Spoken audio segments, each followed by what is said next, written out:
గణపతయే నమః. అందరికీ నమస్కారం. మంచు కురిసే వేళ, సంక్రాంతి వచ్చే వేళ మన పాఠశాల ప్రాంగణం అంతా పండగ శోభతో కలకలలాడుతుంది. ఏ శుభకార్యానికైనా, ఏ వేడుకైనా ఆ దైవ ఆశీస్సులు, జ్ఞానానికి ప్రతీక అయిన జ్యోతి వెలుగులు ఉండటం మన సాంప్రదాయం.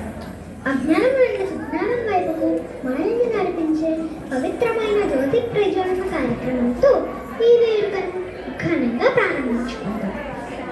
ఈ జ్యోతి ప్రజ్వలన కార్యక్రమాన్ని నిర్వహించవలసిందిగా మన పాఠశాల అభివృద్ధికి నిరంతరం కృషి చేసే గౌరవనీయులు మన డైరెక్టర్ శ్యామ్ సార్, అనుక్షణం మనల్ని క్రమశిక్షణతో ముందుకు నడిపించే మన ప్రిన్సిపల్ కీర్తి కన్యాకుమారి మేడం, అలాగే మన అందరి ఆత్మీయులు అయిన శ్రీ చంద్రశేఖర్ అన్నయ్యను మరియు మోనికా అక్కను సగౌరవంగా సాదరంగా వేదికపైకి ఆహ్వానిస్తున్నాము. మీరు జ్యోతిని